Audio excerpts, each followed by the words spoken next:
work hard work hard work play work มีកំដៅក្តៅដូចជា hot pot I'm feel private sport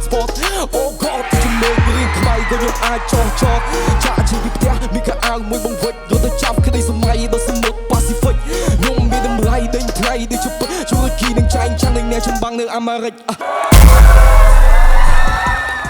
សម្រាប់ចំណាប់អារម្មណ៍របស់ខ្ញុំពេលដែលឡើងទៅដំបូងគឺខ្ញុំមានអារម្មណ៍ថាពិបាកដែរប៉ុន្តែខ្ញុំព្យាយាម control អារម្មណ៍ខ្លួនឯងថាខ្ញុំអាចធ្វើវាបានហើយខ្ញុំអាចធ្វើវាបានដល់2ខូចគឺខូចបង Tempo និងខូចបងសង្ហាសម្រាប់ខ្ញុំគឺខ្ញុំឈូសយកខូច Tempo ដោយសារតែគាត់គឺជាអ្នក inspire ខ្ញុំហើយខ្ញុំគិតថា career របស់ខ្ញុំគឺអាចទៅជាមួយនឹងគាត់ច្រើនដែលអាចអភិវឌ្ឍសមត្ថភាពរបស់ខ្ញុំទៅកាន់វគ្គបន្តទៀតខ្ញុំសូមអរគុណទៅដល់ Galaxy Navatra Production និងម្ចាស់ឧបត្ថម្ភ Cambodia Beer ដែលបានសហការគ្នាដើម្បីបង្កើតកម្មវិធី Cambo Rapper ដើម្បីឲ្យបេក្ខជនជាច្រើនមានឱកាសបង្ហាញសមត្ថភាពនៅក្នុង season 1 នេះជាចុងក្រោយខ្ញុំចង់អរគុណទៅកាន់គ្រួសាររបស់ខ្ញុំគឺម៉ាក់ប៉ាបងប្រុស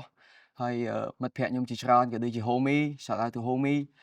ដែលបានផ្ដល់កម្លាំងចិត្តឲ្យខ្ញុំសម្រាប់ថ្ងៃនេះ